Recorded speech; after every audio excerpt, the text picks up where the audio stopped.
Vamos aguardar agora a Roberta entrar. Vamos ver se as imagens voltam ao normal. Estamos aguardando aqui. Eu acho que a Roberta entrou. Vamos lá. Não aparece? Rô, vamos ver se ela entra. Foi? Rô? Vamos ver, vamos tentar. Vamos lá. Entramos. Porque esse horário é de pico, né, Rô? Então é um horário que dá muito tilt nas lives mesmo. Uhum. Vamos Então, lá, desculpa te retomando, interromper. imagina, Caia, normal, retomando. Então, a gente tem, né, um histórico de desigualdade desde sempre, né, desigualdade entre homens. Na verdade, essa é a grande raiz do problema, em Sim. que, né, vivemos por séculos uma história em que a nós competia o ambiente doméstico, né, a função de ser mãe, dona de casa, cuidar de filhos. A seara pública, ela nunca foi para a gente, né? Sempre foi para os homens é que tomam decisões, os homens é que vão para o mercado de trabalho, os homens é que alcançam posições de poder, e a nós sempre foi aquela figura subordinada, subalterna, domesticada. Então, a Rô, desculpa te interromper, porque eu tô aqui com o feedback da Mariana, que as pessoas não. Ó, que ela tá recebendo vários WhatsApps que as pessoas não estão conseguindo. Ela não tá conseguindo entrar, tá dando algum erro. Eu tô vendo que tem gente entrando. Não aparece, tá ao vivo, a gente não consegue entrar. Não tá aparecendo, não tem a opção, não tá aparecendo que a gente tá ao vivo. Tá dando algum erro. Agora eu não sei se a gente continua, porque tem. Quem estiver nos assistindo, se puder dar um feedback. Ó, agora ela falou que agora foi. Desculpa. Ó, a Cibele está avisando que, que dá para ver que está ao vivo. Bom, vamos seguir por aqui, Rô, senão eu não quero tomar muito seu tempo também. A Cibele está escutando, parece que tá, a Mariana conseguiu entrar, então acho que agora vai. A Sandra está aí, então, vamos lá. Vamos lá. Doutora Gisele Grueninga, muito prazer ter a senhora aqui conosco novamente, sempre uma honra. Vamos lá. Então, Desculpa, a gente está Rô, falando de uma violência que a raiz dela está nesse quadro de desigualdade em que, né, vivemos desde sempre. E aí, quando as mulheres decidem quebrar esses estereótipos, sair dessa posição, né, que é o que a gente fala, dessas posições sociais impostas a nós, mulheres, o que a gente chama, né, o gênero, aquilo que é construído socialmente para a mulher. A partir do momento que a gente decide quebrar esses estereótipos e tomar, né, uma posição de autonomia, de independência, é quando há essa quebra, né? Essa quebra, digamos, desses papéis. E na quebra de papéis é quando os homens se sentem, né, legitimados a violentar de todas as maneiras possíveis. Exatamente. E aí a Lei Maria da Penha, ela vem diante do cenário brasileiro, né, em que mulheres que sofriam violência doméstica eram, né, encaminhadas para o juizado especial criminal, e ali no juizado especial criminal ou fazia aquele acordo de boa convivência, e aí ela voltava para casa de mão para o mesmo ambiente. Exatamente. O homem no mesmo pagava a ambiente cesta básica e ficava por isso mesmo. Só que no meio do caminho, tivemos a história, né, de Maria da Penha, uma professora universitária, né, que morava em Fortaleza. Em 1983, ela sofre 2 tentativas de homicídio à época, marido dela, que também era um professor universitário da Universidade Federal do Ceará. Na primeira tentativa, ele atira nela, ela sobrevive, mas fica, né, paraplégica. E aí, exatamente, na segunda tentativa, ela tá tomando banho, já paraplégica, e ele dá um choque elétrico nela no banho. Que loucura. É uma loucura. Essa história é surreal. Essa história é surreal. E aí ela vai buscar. E detalhe, cara, detalhe que poucas pessoas falam sobre isso. Na frente das 3 filhas do casal.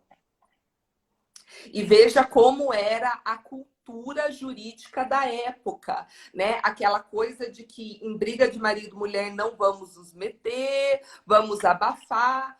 A Exatamente. investigação do caso, nunca as filhas que presenciaram, nunca elas foram ouvidas na investigação. Ou seja, elas As principais testemunhas. as principais testemunhas nunca foram ouvidas.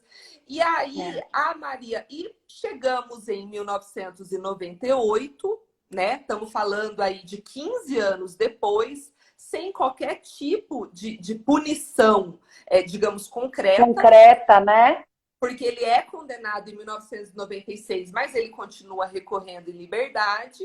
Ela vai para a Comissão Interamericana de Direitos Humanos.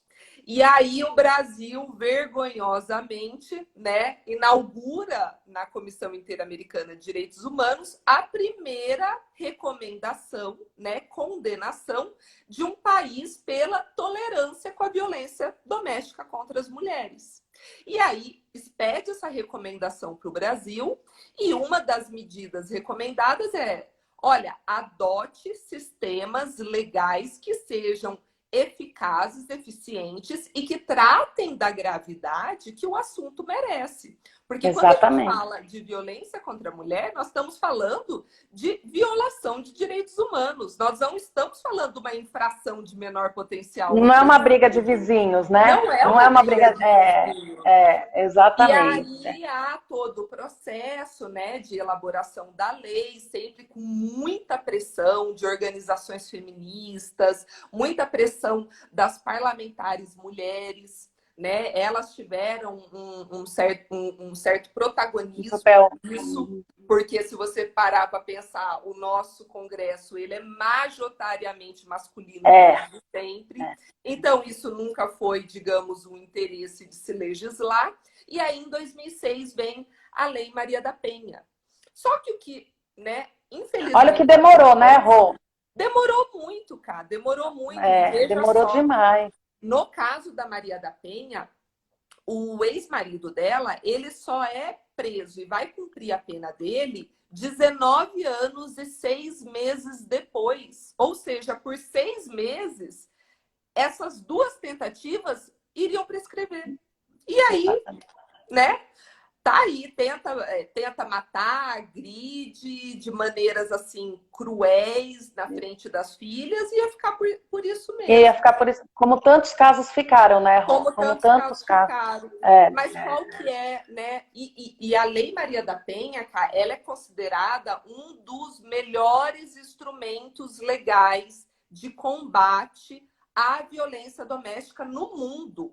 É uma lei... É verdade. Ela é muito elogiada no mundo inteiro. Só que, infelizmente, né? E esse foi o meu trabalho, a conclusão do meu trabalho final do mestrado, é que a lei ela ainda precisa ser implementada na sua completude.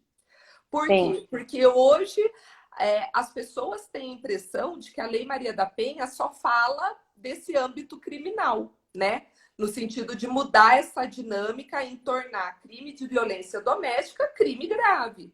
Mas o grande triunfo da Lei Maria da Penha é todo o sistema que há por trás dela, um microsistema de políticas públicas para, né, atuar no sentido de prevenção à violência, no sentido de erradicação da violência, porque nós sabemos, o direito penal ele não é suficiente para tratar de nada, né? O direito penal ele é uma medida em que a gente precisa ter ali do lado, como última ratio, para conter situações que, né, ninguém mais segura, digamos assim.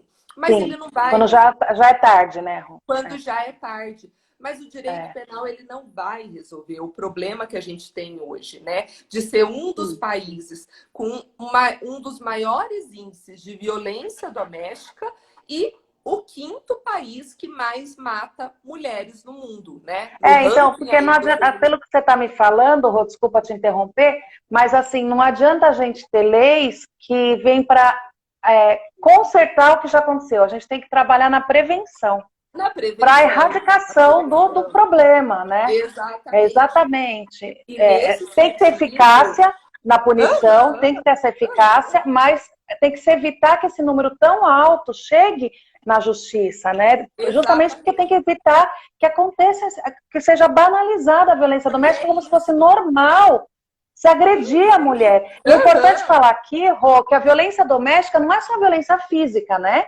A gente Não, fala em não. violência moral, psicológica, a violência sexual, que Sexual. A muitas lei é mulheres não muito clara sabem nisso.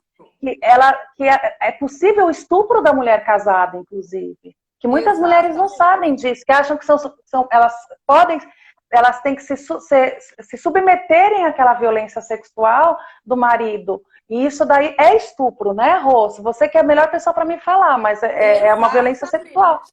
É E uma violência assim, doméstica. total. E assim, cá, quando a gente se depara com os estudos sérios, né, os estudos que colhem números, estatísticas, o que a gente percebe? A última pesquisa que foi realizada pelo IPEA, nesse sentido, que é o Instituto de Pesquisas Avançadas e tal, veja como ainda é uma cultura muito incrustada na gente, né? Mais de 50% das pessoas entrevistadas, elas acreditam que uma mulher que sai na rua com decote, com roupa curta, com roupa justa, Tá dando causa. Se a ela tá pessoa é dando causa para estuprada, ser violentada. a pessoa é violentada e fala, mas também com aquela roupa, como se a roupa fosse o Exatamente. fator de justificativa do ato violento. Isso é um Exatamente. absurdo. É uma Isso é um mentalidade absurdo. assim, Mas é a mentalidade e é a cultura que nós temos machista, né, Ron? machista de violência de É, gênero total, é, né? Então, exatamente. assim, são números que vêm nos mostrar que não adianta você trabalhar só com a ideia de punição. Ah, ele agrediu, ele violentou, vamos punir. Não, o que nós queremos é não sermos mais violentadas. É isso Não que ser nós uma coisa comum, né?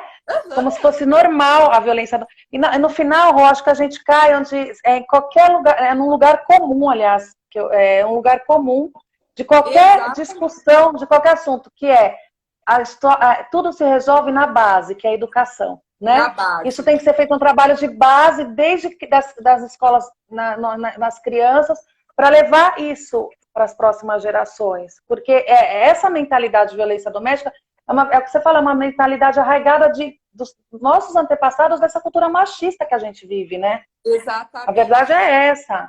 E veja, cá, a importância de hoje a gente falar desse tipo de educação desde pequeno, né? Desde as crianças, que é o que a gente fala de educação de gênero, que infelizmente hoje Sim, está sendo muito demonizada com essa ideia de ideologia de gênero. Na verdade, a educação de gênero, o que ela vem trazer é mostrar para os nossos meninos e meninas desde sempre que meninos, tudo bem se vocês chorarem, tudo bem vocês falarem sobre exatamente. sentimentos, as coisas não se Exatamente. resolvem com Tudo bem o briga, com menino usar rosa, violência. menino usar Tudo azul, bem o menino, exatamente. brincar E de as boneca. É o que eu meninas, fiz lá em casa.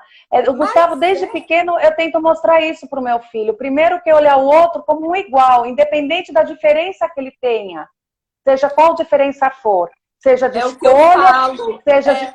É olhar... Porque por dentro nós somos iguais, né? Somos filhos de Exatamente. Deus. Todos nós somos filhos de Deus. Então eu tento mostrar para o meu filho que tudo é natural. Desde que tudo seja para o bem e tudo para o amor. É essa E educação que eu aplico aí, lá em casa. né, é o que eu costumo conversar isso muito com os amigos que têm filhos pequenos. Você olha, o seu filho querer brincar de casinha, de boneca com uma criança, as Exatamente. crianças elas não têm essa Não tem mentalidade. essa malícia, não Isso, tem. isso é outra coisa, isso não tem nada a ver. Isso E até em quando você termos de falar de reprime, sexualidade. E quando sim, e o quando menino você brinca de reprime, você casinha, tá. não, mas quando o menino brinca de casinha, o que você está ensinando para ele? A cuidar da casa dele. Quando ele brinca de Sim, boneca, o dia que ele for pai, ele saber da responsabilidade dele. Não sim, for aquele pai que exatamente. ajuda, né? É o pai que cria, Exatamente. né? Então, Exatamente. hoje a gente vê muitos homens que, né? não ajudam em casa no sentido de achar que o trabalho... E principalmente nesse período de pandemia, né, Cá? As mulheres estão eu sendo tenho as mais escutado cada relato. A gente exatamente. está muito sobrecarregado mesmo, Muito. mais do que o normal. Por essa ideia, essa cobrança, né? Esse pensamento machista da sociedade de achar que obrigação de cuidar da casa é só da mulher. Não, você Sim, mora numa casa, você e outro homem. São duas exatamente. pessoas morando numa Não casa, tem, é o que eu né? falo sempre. Quando o teu marido te ajuda, eu brinco até com meu marido, porque é natural de eu falar para ele assim, quando ele estende a roupa para mim, eu falo, obrigada. Aí eu falo, não que eu vou ter que te agradecer, porque a tua obrigação tanto quanto a minha, mas é um jeito carinhoso, né? Mas assim, Exatamente. eles têm, as responsabilidades são as mesmas. Rô, a gente tem muito pouco tempo, vamos, Tá. senão a gente vai perder o foco da nossa conversa. Rô, então a Maria da Penha, eu já entendi o panorama, da onde ela foi criada, é uma lei importantíssima para nós, só que com o isolamento social, as famílias começaram a se ver obrigadas a conviver full time, e isso, houve um aumento, isso também é estatístico já, de uso de álcool, abuso do álcool. Então, esses ingredientes, que é o isolamento, 24 horas todo mundo junto, mais álcool, drogas, tudo, explodiram os casos de violência doméstica, como eu trouxe essas estatísticas para vocês, né? E o que você tem para me dizer disso, Rô? Você já deu um panorama bom no começo. Eu vou até, porque a gente perdeu todo aquele início, quem entrou agora, esse boom que você está vendo dentro da tua vara, né, Rô? Sim, e isso você falou dos números de violência doméstica, Cá. Agora, o que mais tem assustado, isso tem assustado, assim, o Brasil, ele está se tornando algo que não estamos encontrando panorama ou paradigmas em qualquer outro lugar. Porque o que mais tem assustado é o aumento do índice de feminicídios em determinados estados brasileiros. Então, eu vou citar o Acre, Rondônia e Amazonas registraram, nós estamos falando de 300 a 400%. O mesmo Meu Deus. período de 2019, trazendo agora para o período 2020, período Covid-19, nós vamos ter estados como o Acre, em que o número de feminicídio aumentou 400%. Isso não é verificado em lugar nenhum do mundo. Então, assim, é algo que salta aos olhos e as autoridades e a sociedade como um todo precisa pensar, né, em iniciativas alternativas e Políticas como públicas, contornar. Porque o que está sim. acontecendo, né? Voltando para aquela questão da desigualdade. Hoje, os trabalhos informais, 70% deles são ocupados majoritariamente por mulheres, né? Então, veja que até nisso nós somos desiguais, porque quem trabalha mais com carteira assinada é homem, não é mulher. É o homem. Então, essas mulheres que ocupam esse maior número de trabalhos informais, pegar o exemplo bem clássico da diarista, né? Essas mulheres, elas tiveram as suas rendas simplesmente cortadas, na sua maioria, né? Os trabalhadores informais estão sendo os mais afetados pela pandemia. Então, essas mulheres, elas são obrigadas a voltar a conviver ou, né, ficar confinada em casa com esses companheiros, né? Voltar a depender economicamente. E aí você falou bem, o índice de álcool que todo mundo achou que ia diminuir com o fechamento de bares e tal. Ao contrário. Aumentou o índice de álcool e o índice de uso de drogas. Álcool e drogas são gatilhos para violência.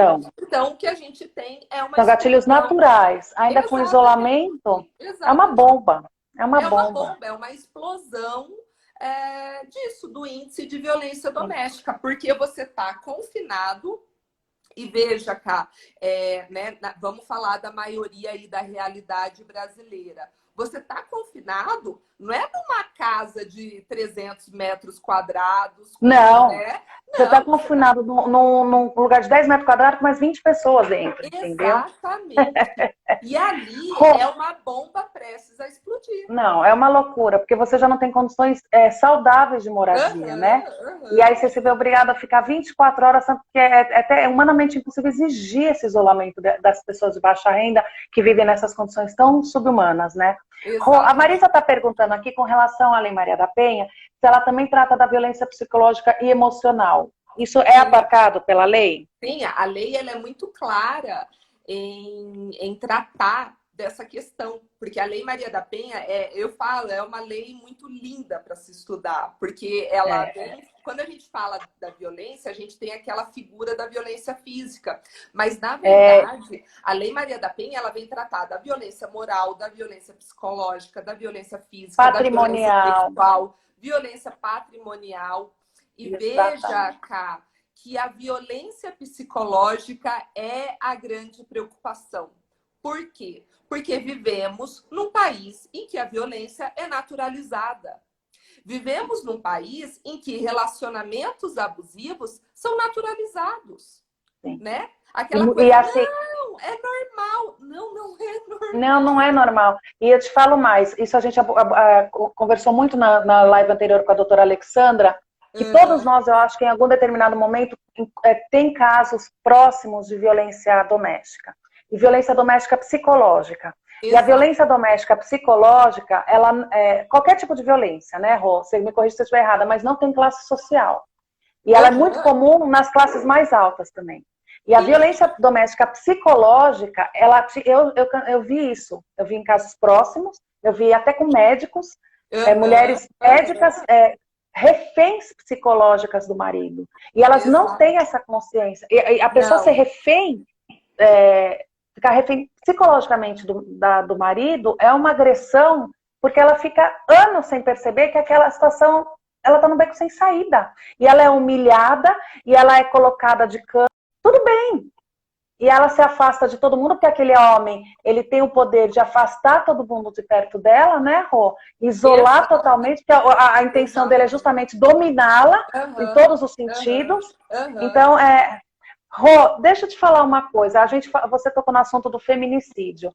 Eu queria que você primeiro fizesse uma explicação, que muitos não sabem. Nós temos duas figuras jurídicas, que é o femicídio e o feminicídio. E depois eu queria que você explicasse essa questão do feminicídio e da Lei Maria da Penha, que muitos acham que é a mesma coisa e não é, né, Rô? Não, não é. Você explica primeiro a diferença dos dois, por favor. Na verdade, Cá, hoje não se utiliza mais a diferença. A diferença ela surgiu, né, quando começaram os primeiros estudos pelo seguinte: o feminicídio era entendido como morte violenta de mulher por questões de gênero. E o femicídio... Por ser mulher, pelo fato de ser mulher. Pelo fato de ser mulher. E o femicídio era entendido como um crime de Estado. Quando o Estado ele se omite, né, na responsabilização pelas mortes violentas de mulheres. Só que hoje... Mas não em razão do gênero, né, Rô? Era crimes contra a mulher. Crimes independente, não era por razão do gênero, pela razão... Porque o feminicídio tem que ser em razão do gênero, né? Do gênero, você me corrige... de ser mulher. Então, hoje, o que é já... assim, já é mais entendido, né, na América Latina, principalmente. O feminicídio é a morte de mulheres, mortes violentas de mulheres, em razão do gênero, em razão de ser mulher. E por que que essa lei veio para o Brasil? Rô, desculpa te interromper, que me veio uma dúvida. Se eu, por exemplo, sou assassinada aqui na porta de casa, numa tentativa de assalto, eu sou mulher, mas eu não fui morta em razão do meu gênero. Mas isso vai entrar numa estatística, porque você falou que não tem mais essa diferença de femicídio e feminicídio. Não. Eu vou entrar numa estatística de feminicídio ou não? Não vai entrar. Não vai entrar, Cá. Porque então morreu essa história de femicídio, não tem mais. Não tem mais essa figura. Entendi. Não tem mais essa figura. É a figura do feminicídio e quando não tá nessa ideia... Vai para o homicídio. Vai para o homicídio. Entendi. Então, Entendi. por que veio a figura do feminicídio, né? Depois de tudo aquilo que a gente falou, né, dessa histórica desigualdade entre homens e mulheres, o que desde sempre percebeu? O contexto no qual nós, mulheres, somos mortas de maneira violenta é extremamente diferente do contexto no qual os homens são mortos de maneira violenta. Vamos pegar aqui o Brasil, tá? Estatísticas do Brasil. No Brasil, de cada 10 mulheres mortas de maneira violenta, de 7 a 8 foram mortas pelos companheiros, ex-companheiros, namorados, ex-namorados, É muito alto. É muito familiares. alto. Então, é um contexto de morte muito diferente. Porque os homens hoje, eles morrem. A cada 10 homens no Brasil, você vai morrer de violência urbana, de violência no trânsito, de violência rural. Mulher não. A mulher, a maioria, ela vai Morre morrer por conta de pela problemas mão do domésticos. companheiro. E É uma você não vai loucura. ter isso, você não vai ter esse índice que seja suficientemente alto para levar em consideração por homens, né? Hoje eu trabalho no rural do Isso é para Sul. o Brasil que você está falando, são estatísticas brasileiras. Isso são Mas em estatísticas relação do ao resto do Brasil. mundo, é proporcional essa É disparidade? a Assim, mesma coisa, cara. Então, quer dizer, é uma coisa, é uma doença crônica mundial. Exatamente. E aí, o que precisava fazer? Você precisa revelar a forma como mulheres morrem. E é por isso que foi criada essa qualificadora do... Né? Nós temos o tipo do homicídio, o artigo 121, 121 do Código Penal. E aí foi acrescentada mais uma qualificadora do feminicídio. Quais são os dois tipos de feminicídio que nós temos? O primeiro, quando a mulher ela é morta nesse contexto de violência doméstica, daí a relação com a Lei Maria da Penha, mas nós temos outro tipo de feminicídio, que é quando, eu estou vendo aqui uma pergunta, o feminicídio... A Mariana está querendo saber se é crime de ódio. Exatamente, é o segundo tipo, o inciso 2, que fala o feminicídio é quando você mata em razão do menosprezo, do desprezo à mulher. E como que a gente pode, né, visualizar um exemplo? Ou discriminação à condição de mulher. Exatamente. O exemplo típico de feminicídio, que é um crime de ódio pelo menosprezo à condição de mulher. O assassinato de prostitutas. Isso é o exemplo clássico. Você não tem uma relação de afeto anterior, você não tem uma relação doméstica, mas aquele homem, ele te considera inferior. Por quê? Porque você tem um ofício de prostituta. E mulher prostituta não é mulher, não é gente, merece morrer. Merece morrer. Esse é o raciocínio que a pessoa usa. Inclusive, Rô, é importante falar que o feminicídio foi incluído no rol de crimes hediondos, né, Rô? Exatamente. Isso é muito importante também. Então, isso são crimes hediondos e assim, cá. Hoje no Brasil, de cada 3... Desde 2015 é isso, né, Rô? Desde essa 2015. Lei. Desde 2015. Então, a gente está falando de 5 anos, e mesmo assim não diminui, né, Roberto? Então, mas aí que tá. Em relação ao feminicídio, hoje, o que está acontecendo? Os números altos são porque hoje nós temos um nome e hoje nós podemos colher dados. A gente pode começar a enumerar, né? Quantificar. Já dá para quantificar. Da lei. Pode ser isso. Mulheres que morriam nessa condição, ela entrava na vala comum dos números, né? Então, assim, não diferenciava uma mulher morta pelo companheiro, igual você falou, da mulher morta num assalto na rua. Exatamente. Então, hoje, esses números de feminicídio, eles estão sendo estudados para que possa concluir. Isso é realmente um aumento no número de mortes violentas de mulheres ou é porque hoje nós estamos conseguindo criar estatísticas em relação a isso, né?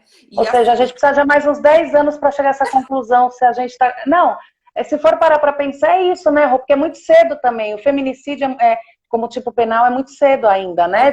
Para a gente poder averiguar se realmente a gente está agora, a gente tem estatísticas e dados concretos, então daqui para frente a gente vai começar a poder fazer comparativos, que a gente não tinha termo inicial de comparação. A verdade é essa. E daí a importância da pesquisa, né, Ká? Daí a importância da gente ter tanto investimento em ciência, em pesquisa, para que esses números possam ser desvendados. E tendo desvendados, nós possamos pensar em caminhos, em soluções, né, em todos os trâmites legais que podemos adotar. Essa é a grande importância de hoje estar estudando isso. Rô, a Mari está me perguntando, você conheceu a Mariana, minha irmã, não conheceu, Rô? Acho que você lembra dela, né? Que é minha sócia lá no escritório. Enfim, ela que devia estar aqui conversando com você, porque toda a parte criminal ela adora, ela sempre gostou muito. E ela está fazendo uma pergunta muito pertinente. Como é que é feita a distinção do que é considerado feminicídio e homicídio? Que, na verdade, tem que descobrir a intenção do agente. Como que vocês chegam a essa conclusão? Na verdade, Ká, aí que tá.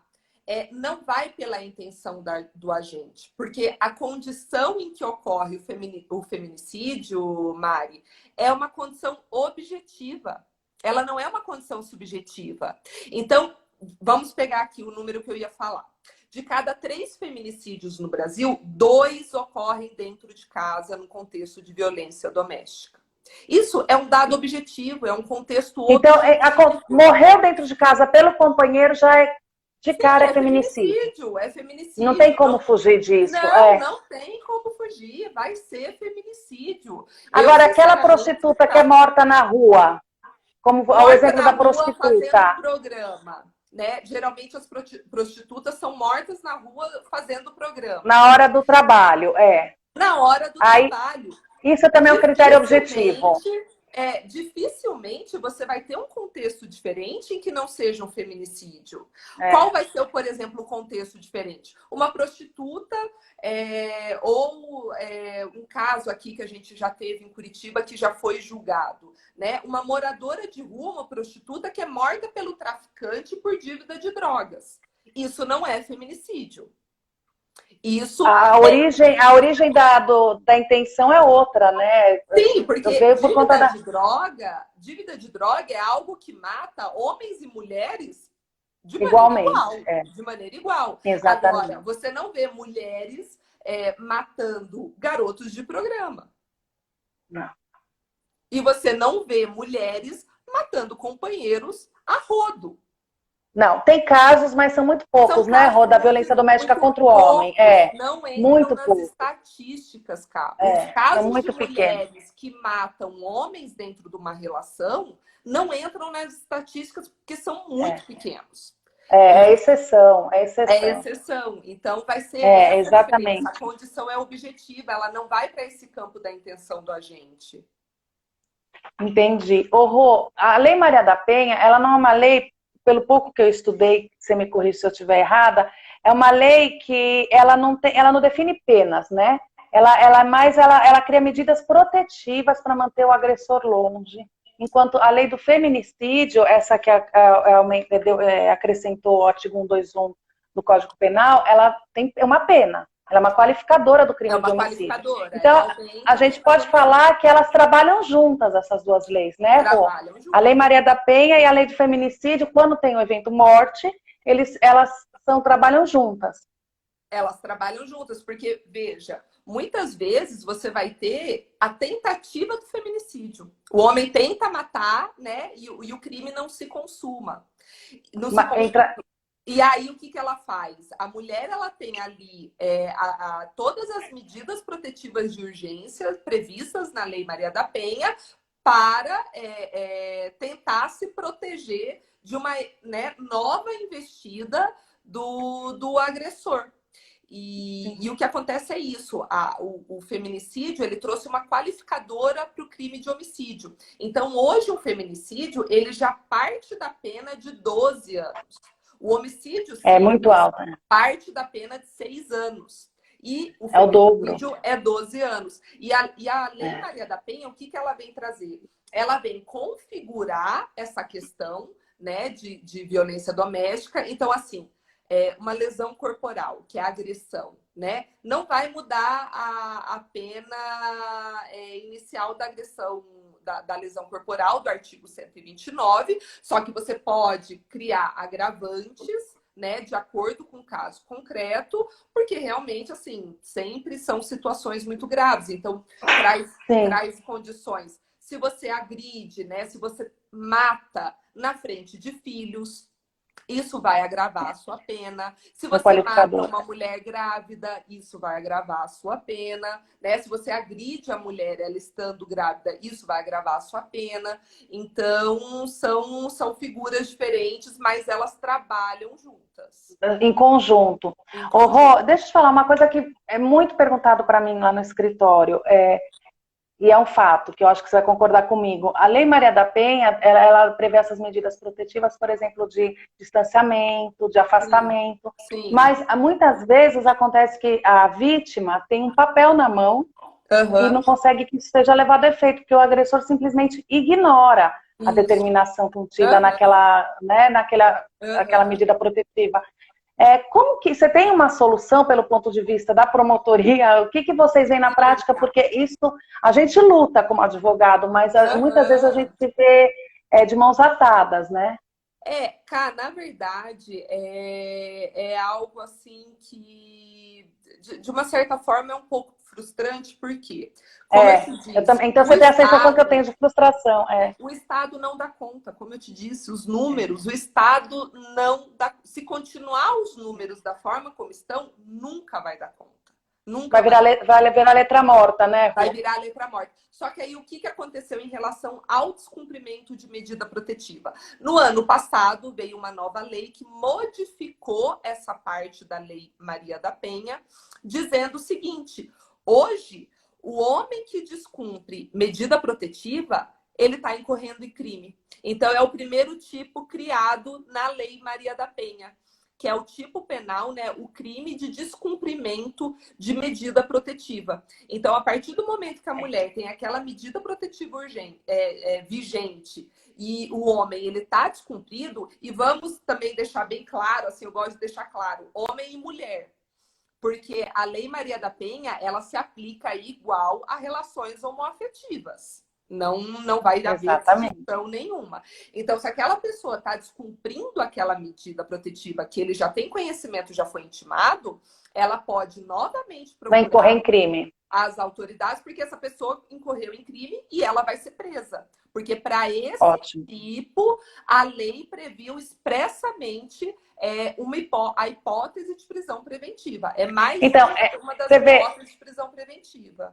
essa modificação da Lei Maria da Penha do ano passado é uma modificação que somente ocorreu porque a própria lei percebeu que ela era inócua em determinadas questões, como das medidas protetivas de afastamento, por exemplo. Então, foi necessário criar uma nova norma para arrumar, porque não é uma falha, porque as medidas protetivas da Lei Maria da Penha são muito boas, mas é o que você Então, falou, na prática, a gente não consegue colocar isso para é valer, que para na funcionar. prática, Cá, nós precisamos de instrumentos para concretizar, né? E aí, quando a gente fala de instrumentos, nós vamos falar de políticas públicas, nós vamos falar Sim. de iniciativas estatais. Então, isso ainda está muito passo de tartaruga no Brasil. Isso ainda não virou uma prioridade, né? E E no resto do deveria. mundo tem alguma forma de, assim, instrumentos que vocês visualizam que estão sendo colocados em prática no resto do mundo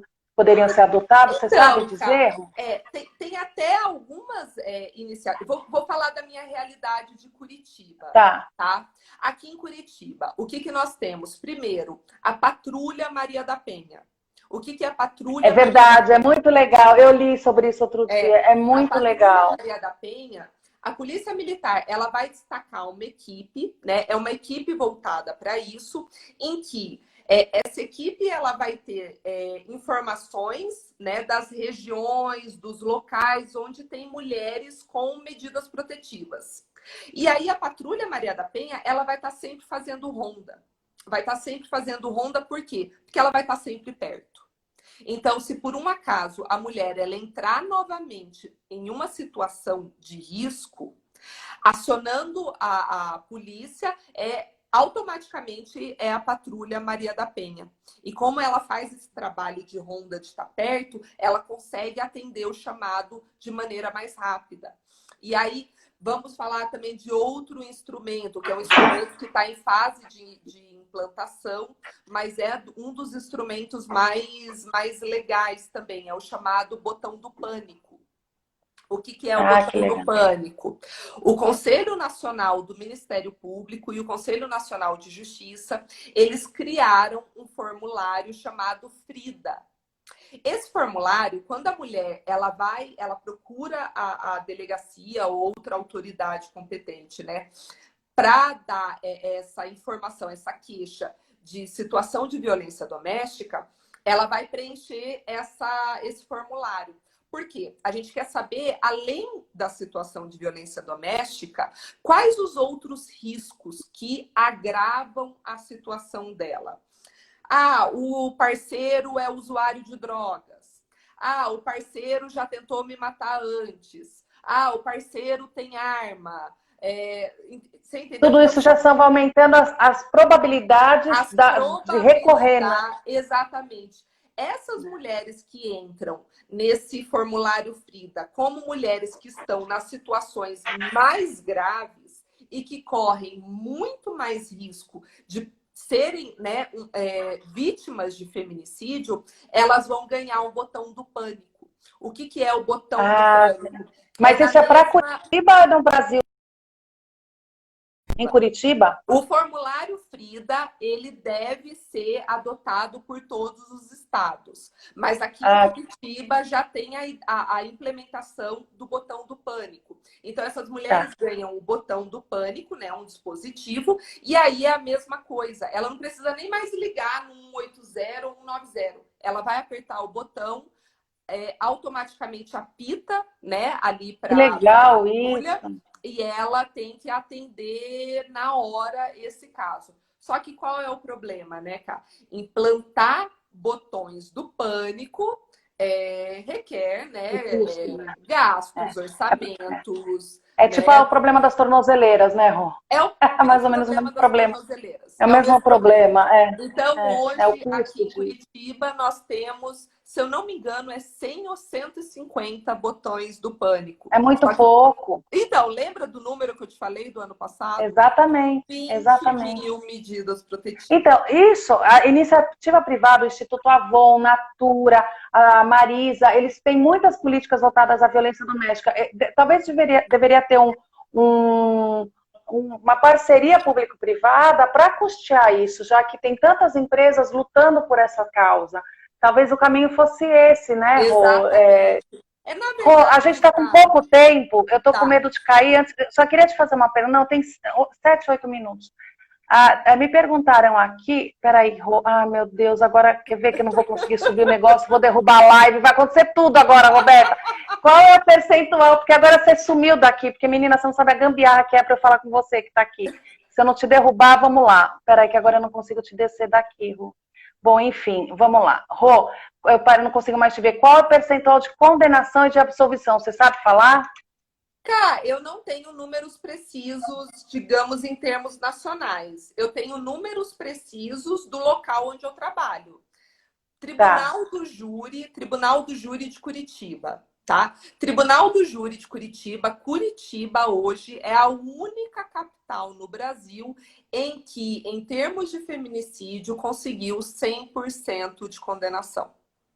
Olha que maravilha! Mas isso assim, exceção. Resultado, é exceção e é resultado também, Cá, de algo que eu também procurei chamar a atenção no meu trabalho de mestrado. Hoje, trabalhamos no Tribunal do Júri em 6 promotores e promotoras. Só que eu e mais outra colega, a doutora Tiziane, minha colega maravilhosa, nós duas estudamos violência de gênero.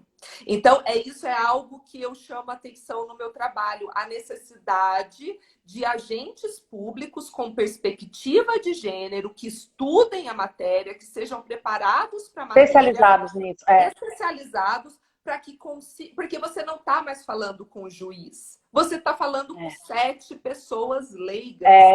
E 7 pessoas que chegam ali no tribunal do júri junto com seus preconceitos, junto, né, com com a sua bagagem hereditária de preconceitos. Então, assim, cara, você nunca sabe o que esperar, né? Então, você ter pessoas, aquela, né, não me gabando, mas pode se gabar, porque você fez por merecer. Mas assim, eu falo mais pela Ticiane, porque a Ticiane, eu cheguei lá no tribunal do júri, ela já estava lá, e ela já estava encampando, sabe? Essa, digamos assim, esse compromisso pessoal de tratar os feminicídios de maneira, não, esses daqui a gente vai vai conseguir, né? Porque júri é sempre uma caixinha surpresa. Às vezes você pega casos em que você acha que né, tá ganho, e chega no júri, você leva uma lavada e você não sabe o que aconteceu. Você não sabe quem te atropelou, né? Mas daí a importância, sabe, Cade? E eu falo em tratar com feminicídio, eu falo de, né, nas varas de violência doméstica, você ter juízes, promotoras, engajadas com a questão, engajadas com a pauta e que entendam do que está falando. Porque você precisa tá preparado e você precisa entender, e no caso do júri você precisa... Olha lá, eu acho que é ela que entrou aqui, a Ticiane, não é ela que entrou? Acabamos de falar de você, Ticiane. Te elogiou horrores. Ela é maravilhosa. Então, quando eu cheguei no tribunal do júri, ela já estava com esse trabalho, entrei na onda dela. E hoje a gente tem aí esse compromisso de, né, nos casos de feminicídio, de manter essa estatística de Curitiba, que para a gente, né, para Curitiba, para o Ministério Público do Paraná, é um orgulho, né, um motivo de vitória. Lógico que é um orgulho. Não dá para falar isso de vitória, né, quando a gente fala de não dá, mas é uma vitória. O fato de condenar é uma grande vitória, Rô. É uma grande vitória. E eu acho que o exemplo de Curitiba devia ser levado para o resto do Brasil. O problema tudo volta da falta de informação, de comunicação, de vontade política para que as coisas aconteçam, né, Rô? Muita. Então, assim, tem um longo caminho, né, Rô, para a gente ainda percorrer. Tá? E às vezes é desanimador, às vezes é frustrante. Para todos nós que estamos na área. Para o advogado é muito complicado, para o Ministério Público é muito complicado. Todos nós que estamos na área do direito, lutando por isso, a gente lida... eu acho que o nosso maior inimigo é o sistema, né, Rom? A verdade é essa. Aí, o maior inimigo... mas aí eu acho que a gente tem que manter, sabe, sempre firme esse nosso compromisso. Você é mãe. Então, eu tenho certeza, eu te conheço já há muito tempo, eu tenho certeza que você quer deixar o mundo melhor para o seu filho. Sem dúvida. Então, sempre quando bate esse desânimo, eu acho que a gente tem que lembrar disso, sabe? Não, exatamente. A gente tem que sacudir a poeira e continuar tocando. Não pode deixar a peteca cair, porque não tem opção. Não pode. Porque a gente quer deixar um mundo melhor para esses meninos e meninas que estão exatamente. Vindo, E daí mesmo porque eu acho que quando a gente entra na área de direito, seja em qual carreira você está, a gente sempre tem, eu acho que a intenção do profissional do direito é mudar o mundo, né, Rom? É fazer um mundo melhor. A nossa intenção, seja em qual área, seja juiz, promotor ou advogado, defensor, o que for, a partir do momento que você entra na carreira jurídica, porque você quer fazer a diferença, porque nós somos eternos inconformados, né? E a intenção da gente... eternos inconformados, e a nossa intenção realmente inquietos, inconformados, e a intenção da gente é lutar por um mundo melhor, senão a gente não estaria aqui. A gente estaria fazendo uma coisa muito mais simples, a gente estaria fazendo, olha, eu juro por Deus, eu queria estar pintando quadro lá em Embu das Artes, entendeu? Eu queria estar...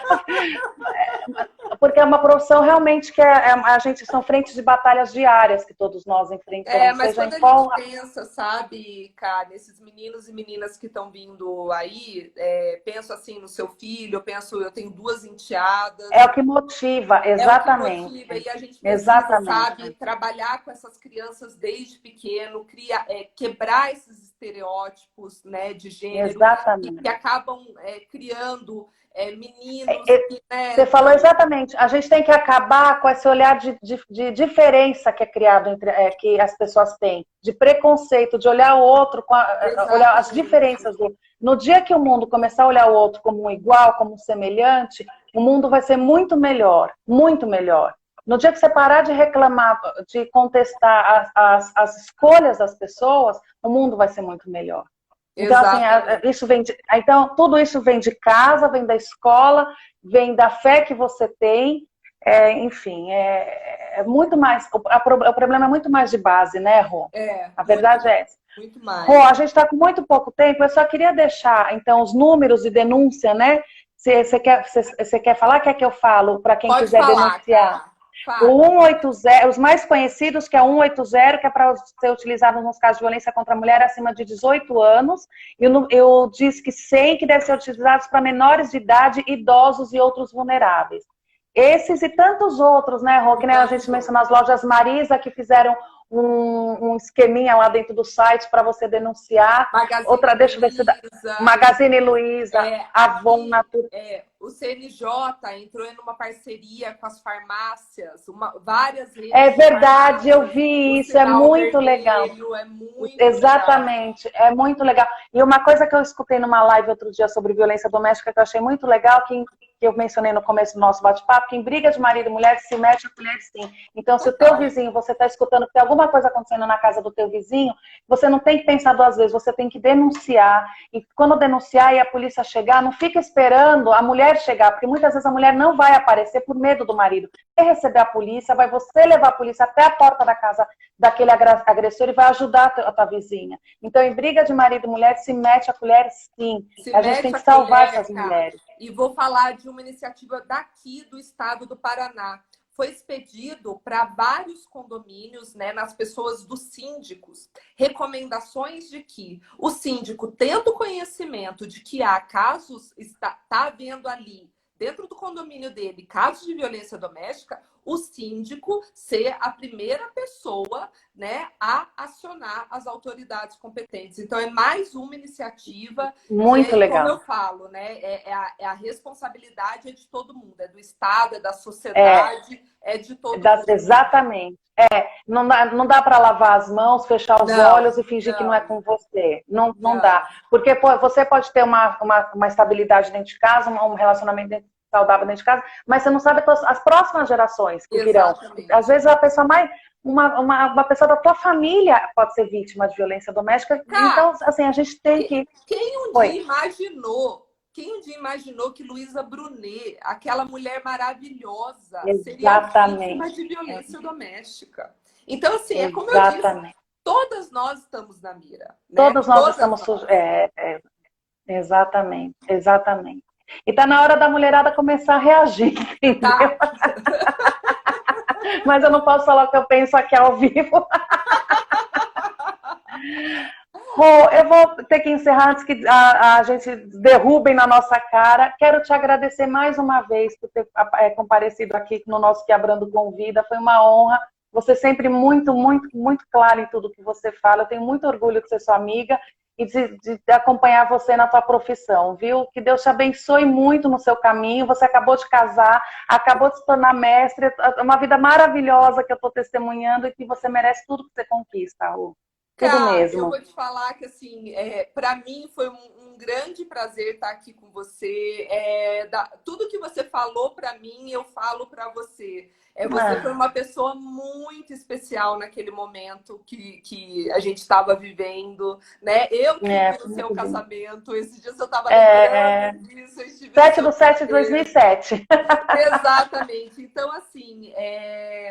Tenha certeza que sempre que quiser convidar tudo, estou aqui à disposição. E, pelo amor de Deus, vamos se encontrar pessoalmente. A gente vai se encontrar. Quando você vem para São Paulo, vou para Massaguaçu, ou em São Paulo eu vou para Curitiba, mas a gente vai se encontrar, Rô, com certeza, viu? Exatamente. Eu quero agradecer a presença de todos que estiveram aqui conosco de novo. Rô, muito obrigada mesmo. As portas do Quebrando Convida sempre vão estar abertas para você, viu? Obrigada, Ká. Obrigada. Boa noite para todos e bom descanso. Um beijo. Tchau, Rô. Tchau. Tchau. Beijo, tchau.